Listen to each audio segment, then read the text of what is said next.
Yo, what's up? We are now in MC Hammer, and today, well, I'm on a trip today, so I don't have too much time to shoot any fancy video, but you know, one question I get all the time is, hey Bjørn, should I buy this car or that car? Should I buy Model 3 or Etron or whatever, you know?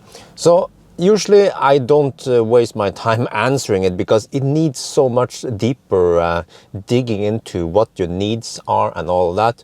But in this video, I will try to answer or give you guys some hint to how you can decide which car to get. So let's start now with okay, nice page here, Norsk Elbilforeningen, the EV Association in Norway. They have a nice selection of EVs here, and this is the new cars coming out, or I mean, that are out today.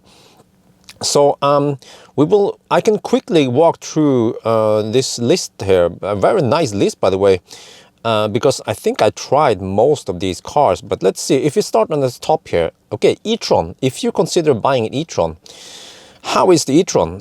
See, there are lots of pictures here also. Nice work they've done, really. So let me just see. Yeah, okay, we have some winter, see, interior with a caravan and all that. So you can see all this nice stuff here about the Etron. And then, okay, this is mainly for Norwegian customers. Well, I mean, but you can always translate this with Google Translation anyway.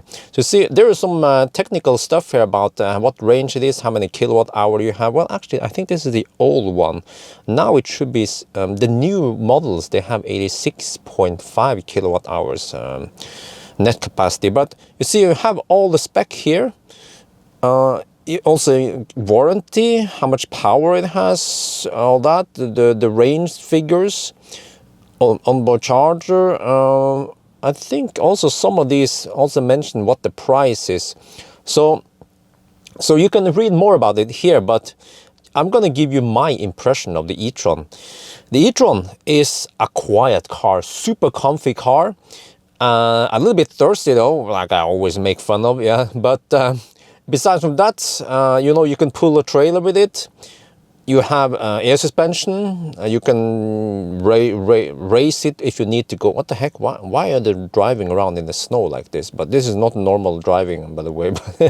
So, and okay, the infotainment system is though a little bit clumsy if you use to Tesla. But on the other hand, if you use the traditional cars, then this is perfect. Seats are great. Overall, a very, very good car, good spec also, and not super fast, but also good space.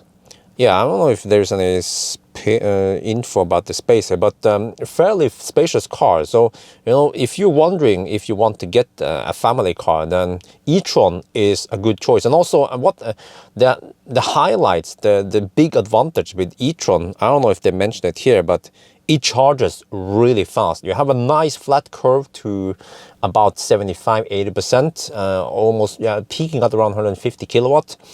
So it charges fast. Okay, it's thirsty, but you can charge at Ioniq if you have the Ioniq deal. So go for it. Highly recommended from me.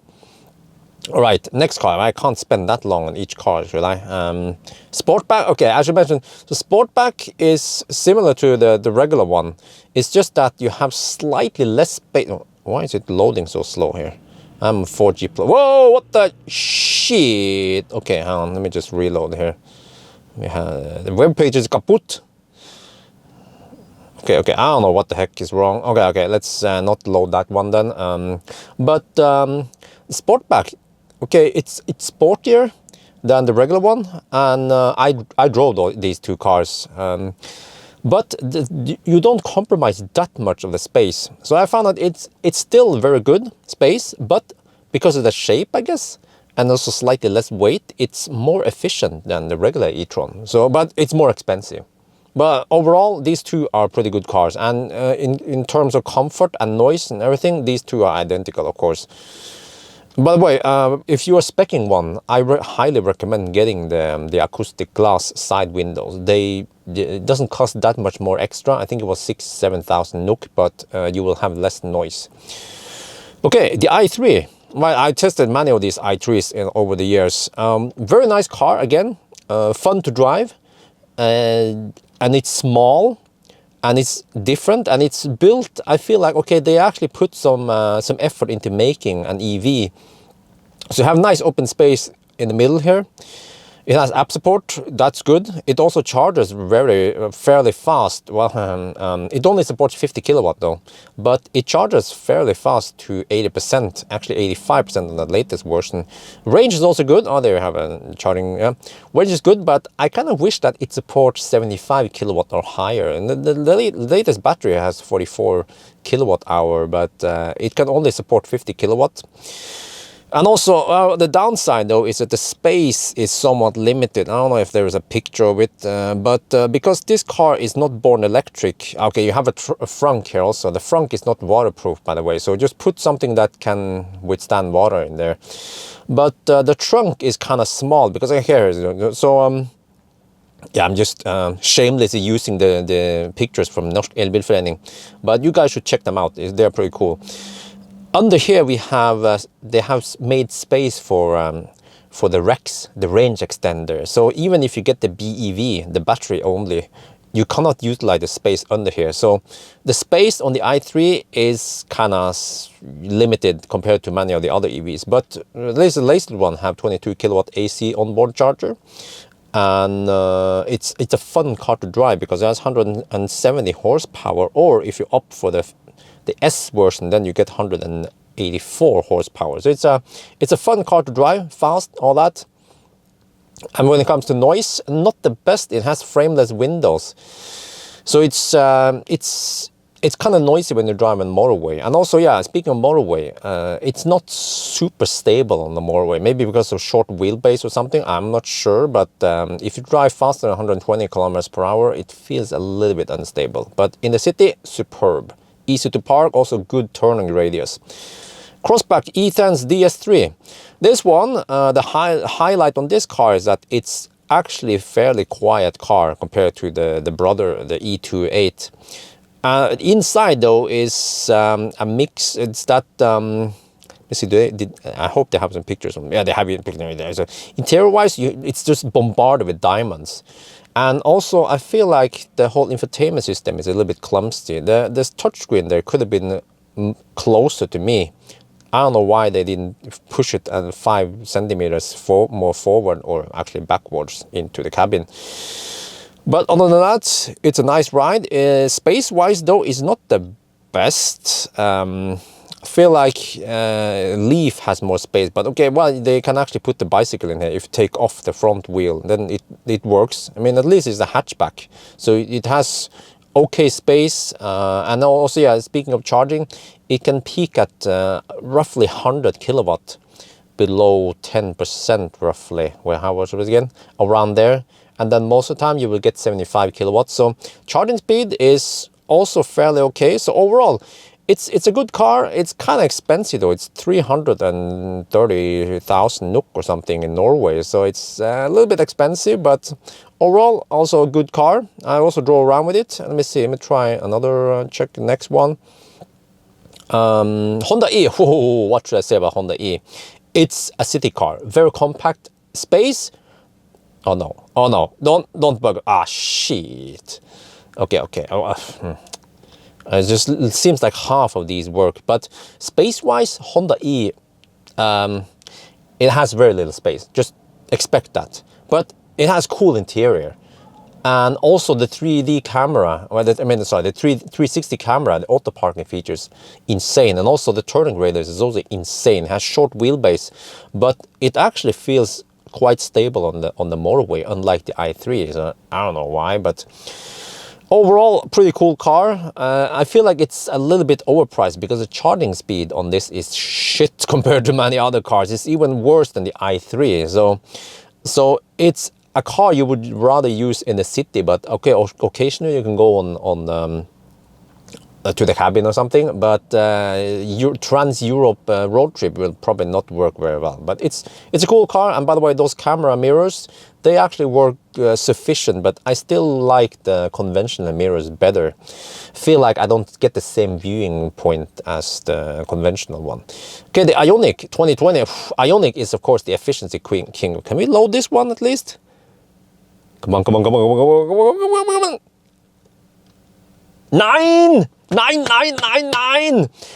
Okay, anyway, but Ioniq, you guys know Ioniq. I talk about Ioniq many times. The latest one though is charging slower than the classic one. The classic one could peak at 66 kilowatt roughly, whereas this one peaks at around 50 kilowatt.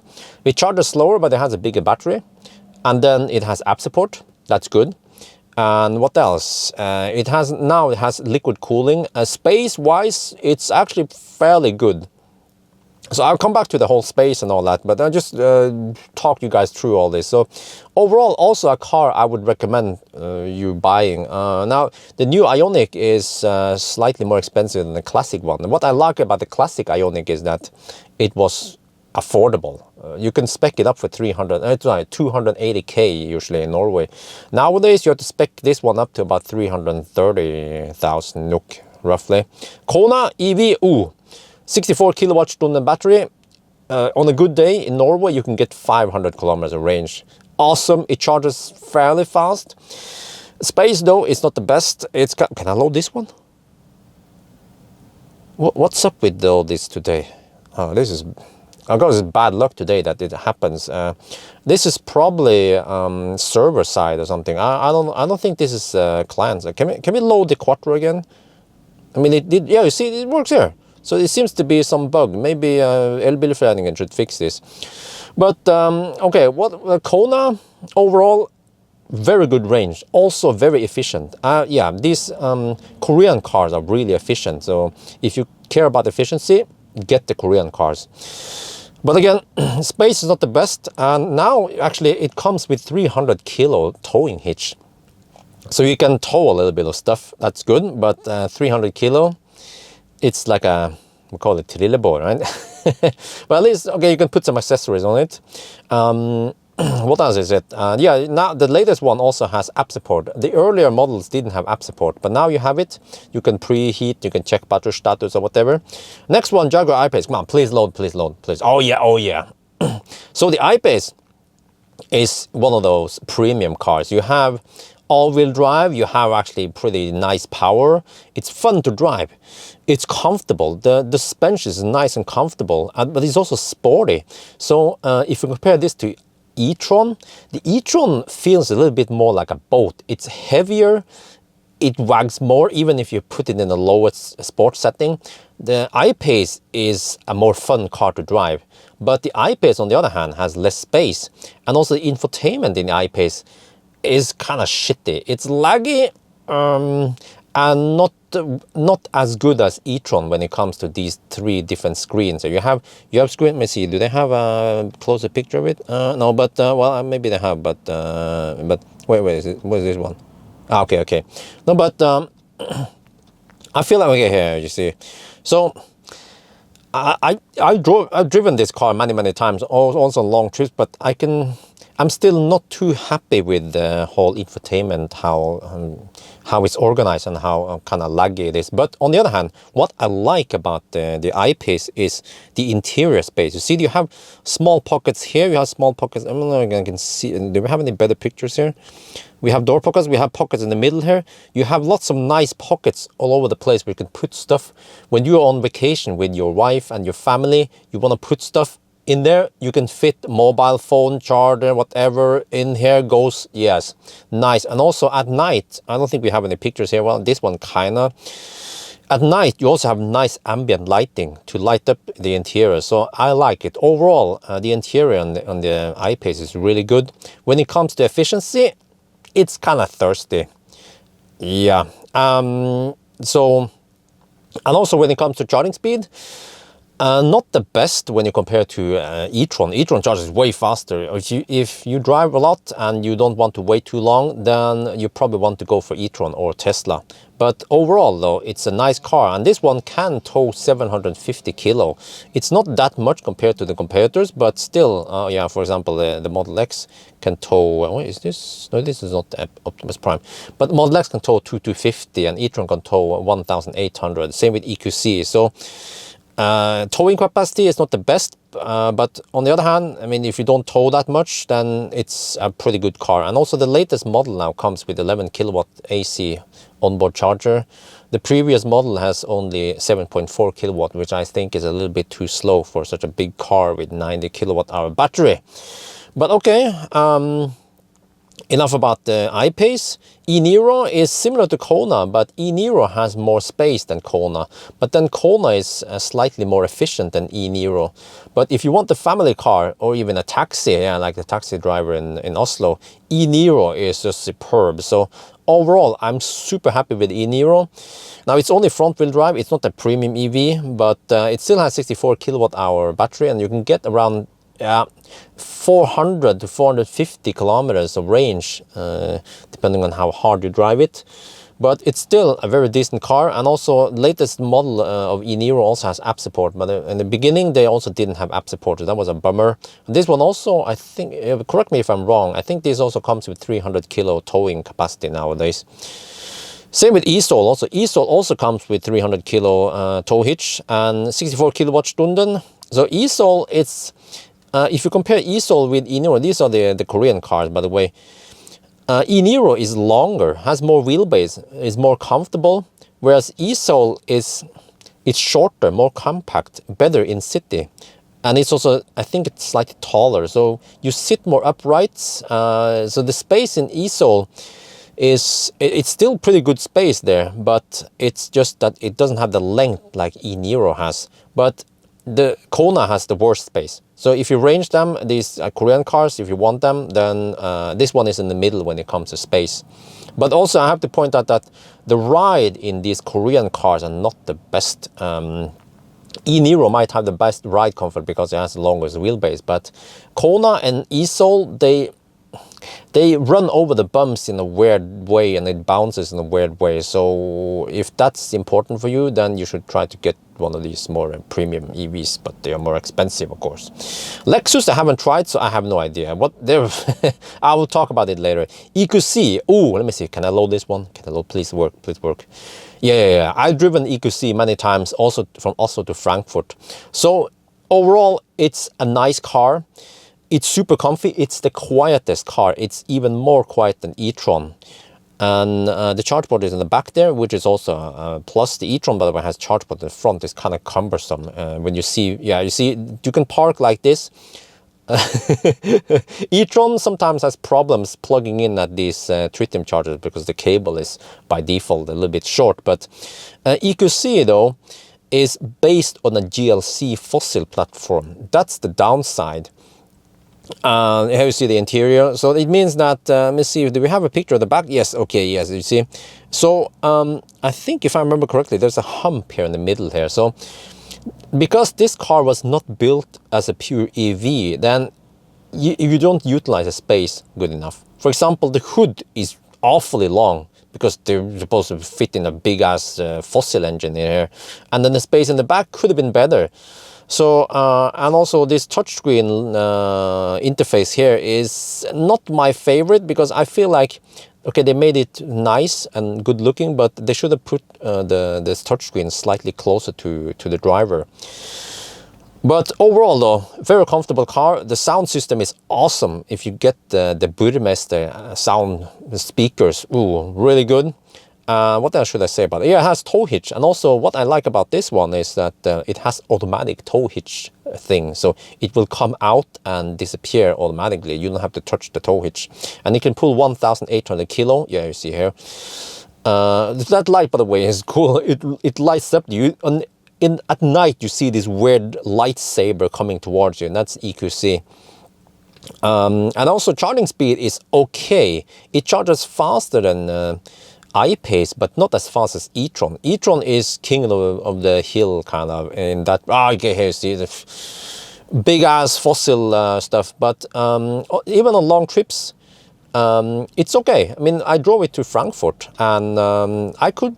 I mean, if I wanted to, I didn't drive too hard. I could go 400 kilometers between each charge, and it's, despite being based on a fossil car, it's fairly efficient. I say fairly efficient. It uses less energy than an Etron. but not as little as the Teslas. But still, overall, a good car to consider if you want a Deutsche Auto. Okay, wow, this video is going to be very long. Okay, MG ZS EV. Okay, so this is, well, it's MG brand, but it's from China. It's SAIC Motors, but what is this? Okay, but anyway, so I own one of these in Thailand. It's Thai version, slightly different than the one in Europe. But this is, in my opinion, the best car for the money in that class because it's very affordable. You can spec one for about 270,000 NOK. Then you get panorama roof, you get what else? I don't remember all the stuff, but overall it's a good car. You have about, I guess it's, my guess is about 48 kilowatt hour battery. It charges fairly fast. It can actually match, well, it doesn't match some of the faster charging cars, but overall though, you get so much for the money. You see here, leather interior, nice looking outside and inside. Also soundproofing is fairly good. It's fairly quiet inside this car. And also when it comes to space, well, do we have any pictures of the space? Okay, but the space is also quite good. Deep trunk, and also you can lower the trunk a little bit, but you can also lift it if you want a flat trunk. But overall, the space in here is very good. So, you know, like I mentioned, I own one in Thailand, and we can put big suitcases in the back, and we can still have some passenger here. So, what else is good with this? Okay, well, it has some weird shit, like it doesn't use regen when you have cruise control and you go downhill or you slow down. So that's a little bit bummer. So it's still based on a fossil mindset. You see the inside here is just not well utilized. So if they actually design it as an EV, you can have even more space than this. And I guess better features like regen when you yeah, but okay, it has its yes and all that. One thing that some people might complain about is the charge port here, that it, yeah, I mean, it's a front charge port and you have to bend over. I mean, I don't mind bending over to plug it in, but some people don't like it, and you can get a little bit of schmutz in winter. But overall though, people haven't had too many issues with these cars, so even though it's a Chinese car. So again, I'd say that the MG ZS EV is one of the best cars for that money, for that price range. Okay, let's see. Mini Cooper. Yes, this one is based on an i3 33 kilowatt hour battery pack and motor. So they've taken the drivetrain from the i3 and put it in here. And you know, the funny thing is that the Mini is small. It's a very small car. So it's a nice city car. You will notice that it's really small. They actually managed to make it more efficient than the i3, or at least, yeah, very efficient. So I was surprised of the efficiency of the Mini. And when it comes to the interior, it's not my favorite. I feel like it's a little bit weird design with all those round dials and all that. So it's not my favorite car. And also I think I'm missing a little bit of places to put all that stuff that for long trips. But okay, again, it's just a 4-seater, by the way, so this is not a large family car, so don't expect any crazy stuff from it. But overall, it's a fun car to drive, and it charges fairly fast because, I mean, it's based on a 33 kilowatt hour battery. But I feel like the range could have been better. You know, why didn't they put 44 kilowatt hour in here? So yeah, here is some of the infotainment system, and then the trunk is not that much, so not too much to talk about that one. But I think also it was kind of noisy, if I remember correctly. So and also another problem is that it's pricey. So you pay a lot for, I don't know, the brand or something. But I guess if you just want the Mini, then go for it. But my personal opinion, if you want a car to go from A to B and do whatever you need to do, then you should go for something else instead. Maybe the E28 or whatever. I guess I'll come back to that soon. Oh, Evalia, okay, ENV200. So this car is somewhat underrated. Many people don't realize how good this can be. As a family car, it's superb because you have so much space. It's a van, you know. And let me see, do we have any interior pictures here? Oh, what happened? I crashed internet. No, there. Okay, yeah, it's Evalia. The Evalia is the passenger thingy, and then if it's not the Evalia, then that's the van version. So the Evalia comes with the seats and also windows in the side, and then open into the driver's place there. But if you go for the van, then there's of course a wall there and then stuff. So the van and the Evalia looks different, but for you probably want to get the Evalia for passenger. And this car has so much space. It's a true 7-seater. And even when you have all the 7 seats in use, you still have proper space in the back there. If you try that in a Tesla Model X, which is also 7-seater, you have basically no more space left for luggage when the back seats are in use. Well, okay, actually very little space, not more. Actually, you have okay space on the Model X, but Model X can't compete with the Evalia when it comes to space. Now, the problem with Evalia is, I mean, on the ENV 200 is that it has only 40 kilowatt hour, and out of that you can utilize around 36 kilowatt hour. So it means with this boxy car, you basically have about 200-250 kilometers of range, and when you charge it, it's kind of clumsy. It has active cooling, but it will eventually overheat, and you have to keep the car running while you are charging. Otherwise, the active cooling is not running. And also, the last problem with the ENV 200 is that it is very noisy. It's the noisiest EV I ever tested. So they didn't give a shit about soundproofing it. It's weird because, I mean, it has, okay, it's not based on the Leaf. Well, I mean, the infotainment kind of resembles Leaf, but the rest doesn't resemble Leaf at all. So it's like the underdog. At least Leaf has way better soundproofing than the ENV 200. But if you just want to go from A to B and carry lots of people, and if you don't mind waiting a little bit on long trips, then Evalia is the way to go. Leaf, 30 kilowatt. Should I mention this one? Let's mention the newest one. I'll talk about the newest one. So the newest Leaf is kind of pricey though. Yeah, it's kind of pricey, but again, for you guys who know my channel, Leaf doesn't have active cooling. So if you drive it on long trips, it will eventually overheat. But as long as you take it easy, it won't be that much of a problem. Now, I feel like this interior here is a little bit outdated, because if you compare this interior to, do we have any interior shot from the old Leaf? I think we have, right? Let's look at this one. The interior hasn't really changed. Yeah, see? I was like, what? This is from 2011. You see this screen? And then they made a refresh, simply amazing new one. Well, okay, this one is kind of similar. And then you see that the interior has almost not changed at all. So I feel like it's a little bit outdated when it comes to the interior, and also this one is a bit, well, it's nice and all that, you know, I have touchscreen and all that, easy to understand. Also matte screen, I like that. But overall, though, I feel like this Leaf is a little bit outdated, and 62 kilowatt hour that you have is okay. You actually have good range. This car is not that thirsty. Well, you can also put some accessories there to put bicycle or whatever. But I feel, what the heck, they're on a track with it. But I feel like this battery technology is a bit out. What the heck is this? This is not, oh yeah, of course, this is the motor, yeah, front wheel drive. So I feel like it's a little bit outdated, and also still this one doesn't have active cooling, but it supports 100 kilowatt. I was able to achieve 72 kilowatt, but it overheated. If you get a good deal, if you get a good deal, then go for it. Now, the good thing about Leaf is that it has lots of space, and it has that 360 camera. So for city driving, superb.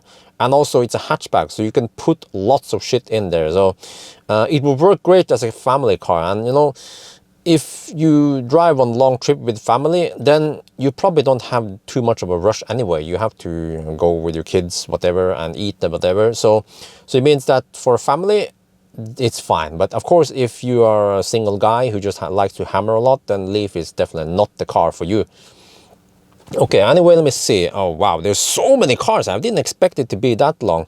Corsa E, I haven't tried it. Supposedly, it's supposed to be slightly more efficient than E28. This one also, I haven't tried it, but it's also based on the same drivetrain as E28. Now, I will talk about E28. I spent a lot of time with E28. So, this is no. Ah, shit. Okay, all right, but the E28 has the same drivetrain as the DS3. So it's a 50 kilowatt hour battery pack. It charges actually fairly fast. I was quite impressed with the performance and 1,000 kilometer challenge. Now the E28 is kind of small though, but okay, not the worst. I mean, it's still better than the Cooper or the Honda E, for example. But I still feel like it's a compact car.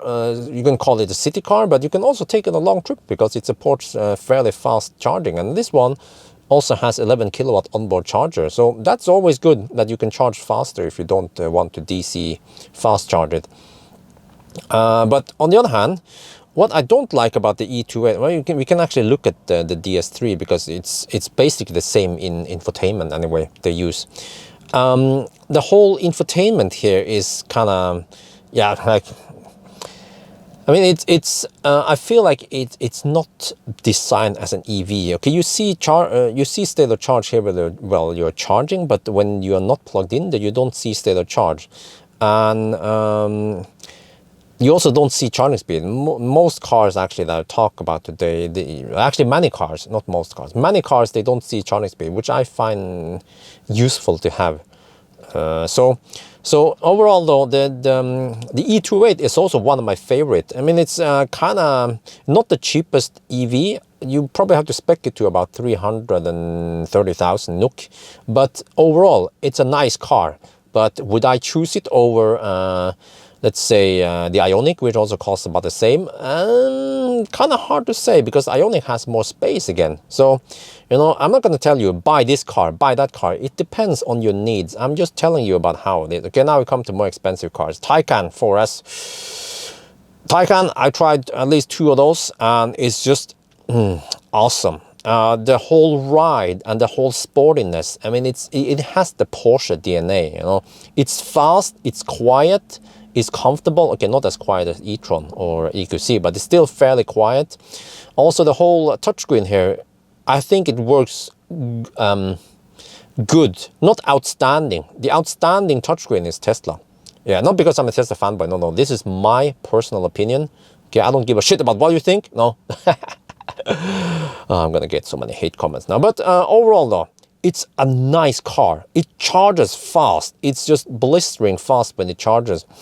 And actually, if you don't get these humongous wheels, then you actually have fairly good efficiency and range.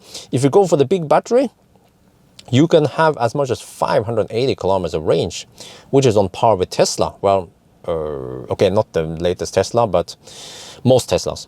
What I also like is that it shows you battery temperature here. Huh? No other EV shows you battery temperature. So that's nice. When it comes to interior though, I kind of feel like on the long trips, let me see, is there a picture of interior here? This one, yeah. I feel like it's a little bit sparse on the interior side. I mean, it could have more space. I mean, why are you so obsessed about that space? No, try going on a road trip with your family or whatever, your dog, your wife, and then you will see that she wants to put the stuff somewhere, and then you might already have put your stuff there. So, in my opinion, for a long trip car, you want to have a little bit more space in this. What the heck is in here, for example? What did you put in here? Okay, you have space under there, of course, that's good. Yeah, but overall though, Taycan is a nice car. The minus is that it's very expensive. That's I mean, after all, it's a Porsche, so you have to expect it's expensive. So if you want something, you want an electric car that goes far and charges fast, then, and you don't want to pay the money, then you probably have to go for a Tesla. But the whole interior finish and quality and feel and the tightness, everything in Porsche is really good. When it comes to space though, trunk space, not the best. Let me see, do we have a picture of it? No. So trunk space is not the best. So I mean, it will work as a family car, but not the most spacious family car. But overall though, really good. It's probably personally, it's my second choice after Tesla. Well, I mean, the next choice after Tesla. Yeah, the Kangoo. I tried the Kangoo barely. It's a van, electric van. Now, what I find really funky with the Kangoo is, I mean, it's fairly, well, is it spacious? I feel like the ENV200 is more spacious than the Kangoo. And this is the passenger version, of course. But I felt like it was underpowered. It was kind of weak for an EV. And you see, this is, what the heck is this? This is based on the fossil car. They just took all this shit from fossil car and just put it in here. But let me see if there's a picture of it here. Whoa, that's a lot of space. Okay, okay. But still, ENV200 have more space than this. But yeah, here. You see, that's a touchscreen. I'm not kidding. It's a touchscreen, and you know, you can usually reach these buttons here, but when you try to reach those buttons there, you have to have orangutan hands. Or arms. It's just really, really bad engineered. But other than that, I guess it will work for you, kind of. But if I had the choice, I would go for the ENV200, not this Kangoo.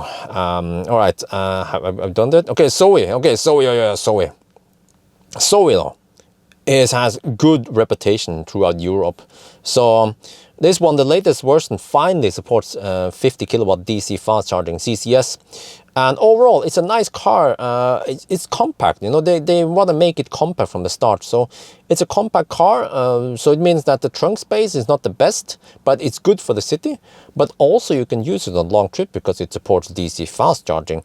The interior here is not my favorite. And also you have this touchscreen here, which is I guess okay, but not. It wasn't something I was like wow about. But the strength about Zoe is that it's affordable. It's one of the cheapest EVs out there when you compare it to So it's like on the same pace as MG ZS EV when it comes to price, but it's kind of compact. So it depends what you need. If space is important for you, go for the MG. If you just want a more efficient car, go for this one. Charging speed though could be a little bit better. I feel like it's kind of slow in today's standard. It supports up to 50 kilowatt and practically you get about 46 kilowatt if I remember correctly. But at least it supports DC fast charging. That is a step up there. But okay, what else should I say about well, okay, there's one downside with the Zoe, which is that it doesn't well, I guess this is just a problem in Norway, but it needs a TN charging network. I mean, sorry, TN electrical system to charge on AC. On DC, it doesn't matter, but on AC, when you want to charge at home, in Norway, we have the IT, the 230 volt base system, and the TN, the 400 volt. This car needs 400 volt to be able to charge from AC. So it means that you cannot simply charge it on a regular outlet. You need 400 volt.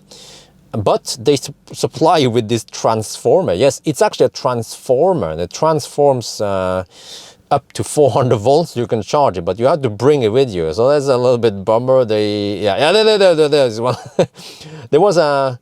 In the old days, you had a blue. No, it was a yellow bucket, a charging bucket. Nowadays, you use this one. So. Yeah, wow, this is great that Elbilforeningen have so many pictures here. Thank you, Dankeschön, Elbilforeningen. Yes. So I hope they don't claim any copyrights here. But okay, I'm trying to help them promote the EVs anyway. Seat Mi Electric, I haven't tried it. I tried the other one. Is it here? E-Up? Okay, I don't know, but I tried the E-Up. It's basically the same car. Citigo EVs, these are just the same car, same drivetrain. I think we'll come to E-Up.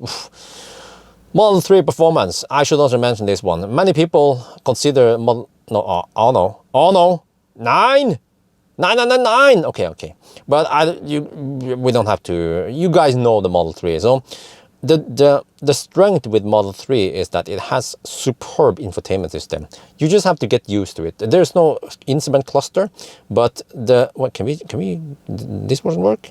We just need basically the same car. This one has smaller battery though, standard range plus, but a Model 3. It's just overall a really good car.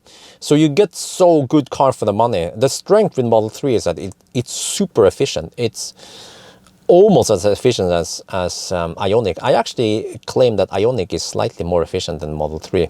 But, and also it charges really fast. It peaks at 250 kilowatt, and then the standard range plus peaks at 170 kilowatt. So, and also the range is just awesome. You can usually get 500 to 550 kilometers of range on this beast. So that's the strength of it. And also the infotainment system. Do we have a picture of that? No? Okay, but infotainment system is, in my opinion, top notch. Once you get used to touchscreen, you will never go back to buttons. You will just laugh at buttons. That's my claim. You don't have to agree, unless you try it in a couple of years, and then you come back and you say it still sucks. But my claim is that touchscreen is way, way better. Now, the problem with the Model 3 is that it's not a hatchback. This is a trunk opening. It's a joke compared to many other cars. So you can't really put a bicycle in here unless you just take it completely apart. But the nice thing though is you have this nice space here. You can put stuff in it. Did they try to put stuff in it? And also you have a fairly okay sized frunk. So as long as you don't have crazy big items to put in here, then a Model 3 has decent trunk space. So that's why so many people in Norway bought them, and they are still happy with them, and they don't want to return them. So, you know, overall, okay, it's not a hatchback. You can't put big shit in there, but it satisfies many people. And okay, there is not a picture of it there, but it also comes with trailer hitch. And in the early days, it was limited to 910 kilos. Now you get 1,000 kilos. So that's actually good enough to pull something decent size, even a small caravan or something. So overall though, the Model 3 is just really good, but kind of pricey for some people. So, but then of course, if you don't want to go for the long range, you can go standard range plus, and you still get very good car, and you still get at least 450 kilometers of range, I think it was, and it still charges fast. So yeah. Model S, oh yeah, of course, I tried Model S so many times. I used to own one also, but okay, this is the long range. Oh, so it's been updated a lot since I used mine back in the days. But the Model S, I feel like it's a little bit outdated when it comes to interior. The interior was designed to come out in 2012, and they haven't really updated it that much. For example, you lack door pockets. Also, the old models, they didn't even have this center console there. But center console there is nice, but you see, you get nice space here. I wish you could utilize the space here. So, and also this big touchscreen there is nice. This wooden trim though, it's not my favorite. But overall, the interior of the Model S is actually quite good. And also the exterior, yeah, I'm not going to go on stuff that, yeah, people have different opinions. But okay, when it comes to trunk space, the Model S is just outstanding. In that class, there is no other car that can match Model S when it comes to cargo space. You can put lots of cargo in here, and it would just swallow all of it. Is there a picture of it, by the way? No, but there's also a little, there's a space under the trunk here. You can put more stuff. And also in the front, do we have a front picture here? This one maybe?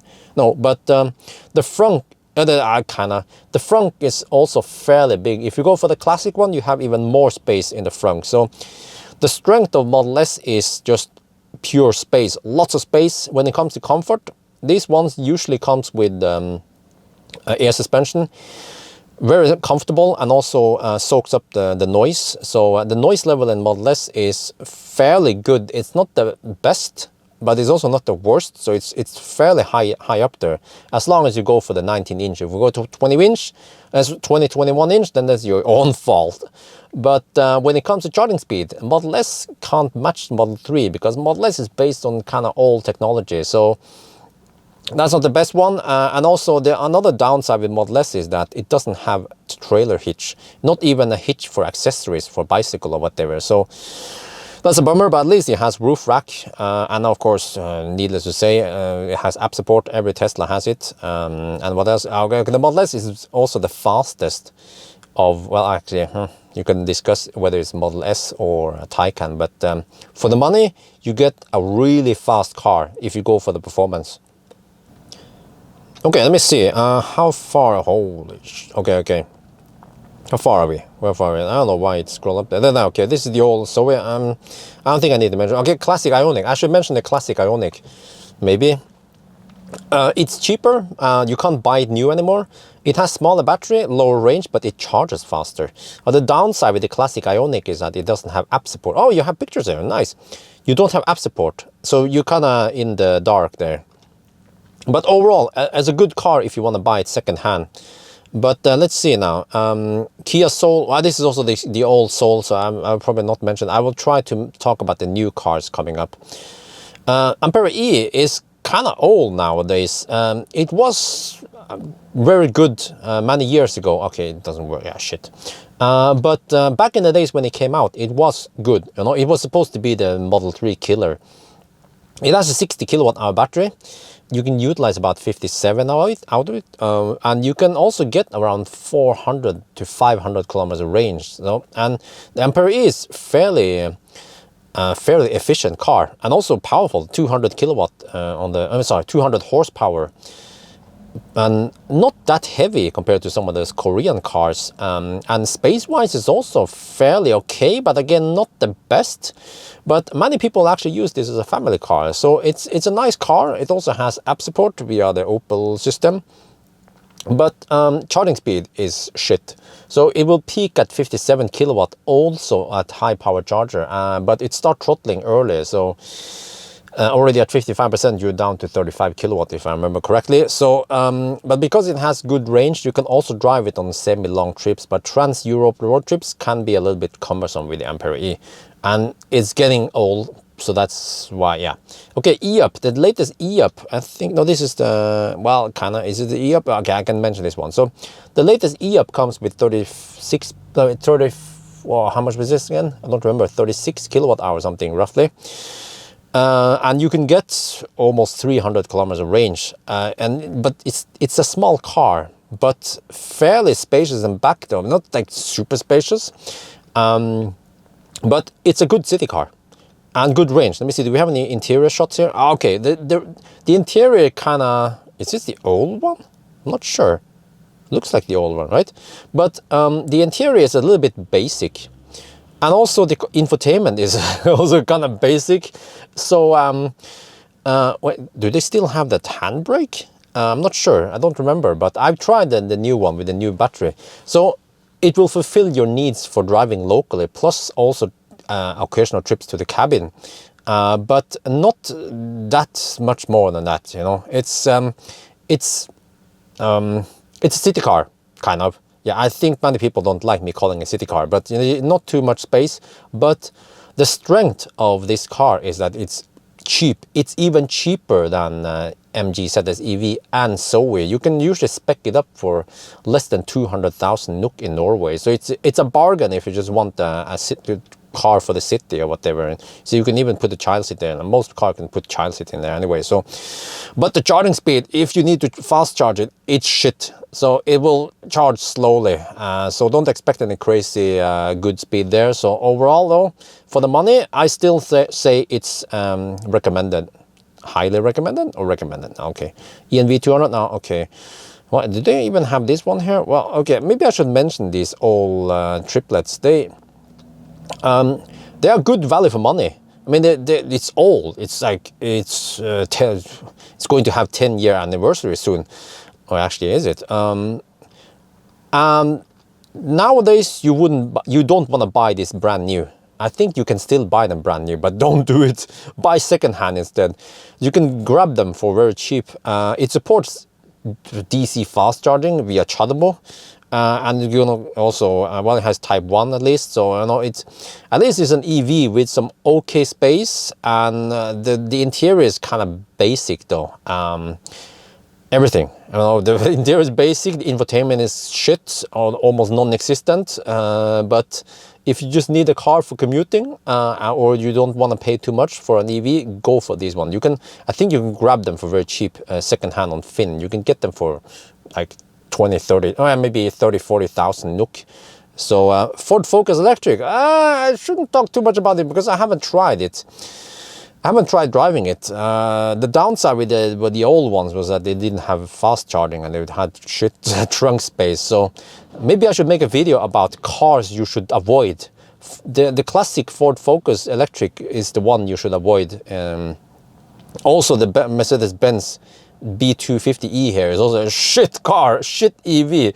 It's based on Tesla drivetrain, Tesla motor and battery. So you can get it with 36 kilowatt hour, right? Was it 36? Yeah, I think so. 36 kilowatt hour battery, but it's so thirsty. It's one of the thirstiest EVs out there. And it doesn't have DC fast charging support. So you can only charge it on 11 kilowatt AC. That's bad. Is that a charging cable? Yeah. So at least if it supports 22 kilowatt, it would be slightly better. But with a thirsty car like that, no, I would not recommend. And see, it's based on a fossil car. Everything here is just, they just forcefully mutated into an EV. And they haven't tried to make it efficient. So overall, it's not a car I would recommend at all. But I think that's it. That was the whole list. That was a pretty nice list. Yeah, good job, Norsk Bilforening. But you know, I also want to point out that in order for you to decide which car to choose, you could look at my Google Sheet. Here we have the banana box test, and you can see how much space. This is not a very scientific test, but at least it gives you an idea of how much space you have in those different cars I've tested. So you can look here and get some ideas. Weight is probably not that important for most people. Acceleration, if you care about it, you can see how fast each car is. I'm trying to build more and more now. This is, yeah, noise. No, yeah, it's kind of, actually noise is important for many people. You see here, you can see how many decibel at different speeds you have and which car it is. And you see here with the acoustic glass and all that.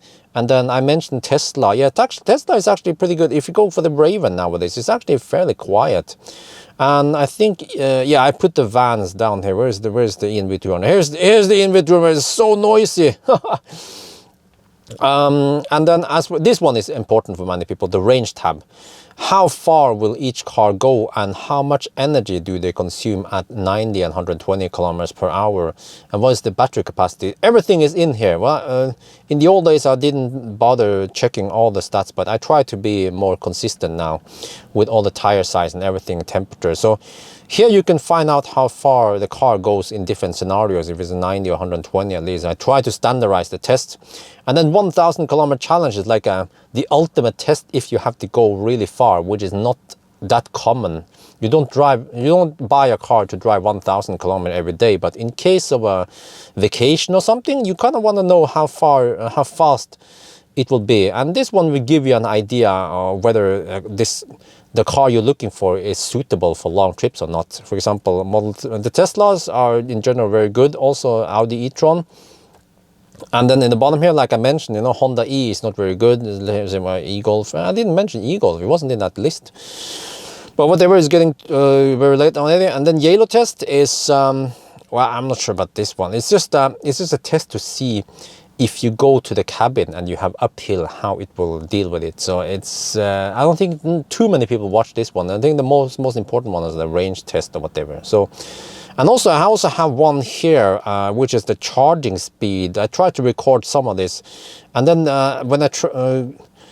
when I converted it to Google Docs, then something was missed in the translation here. But at least you have the data here, and you can always use them to find out more about the charging speed if that's important for you. But most of the time, you can just look at these tabs and you can get an idea of how good the car is. And I think this video is already getting really long, but you know, I just try to give you guys an impression and my experience and opinions about these cars that I mentioned that you guys saw now. And then it's up to you whether you want to get this car or that car, because in the end, you know, I will not tell you which car you should get. You should figure out yourself by looking at your needs, and then by looking at the different cars and the strengths and the weakness of each car, and then you choose a car. Yeah. So I don't know if this video was very useful. I actually wanted to show you guys the second-hand market, but I realized this was way too long already. Maybe I'll have it in a separate video, because there is actually quite a lot of nice cars in the second-hand market in Norway. So if you guys are interested, I can do a little walkthrough there also and give you guys my input about whether you should buy a second-hand Leaf or a second-hand Soul, or maybe go for the classic Ionic if you have 200,000 NOK, you know. But yes, anyway, I think that's gonna be it for now. I hope you guys enjoyed this video. As always, thank you for watching, and talk to you later.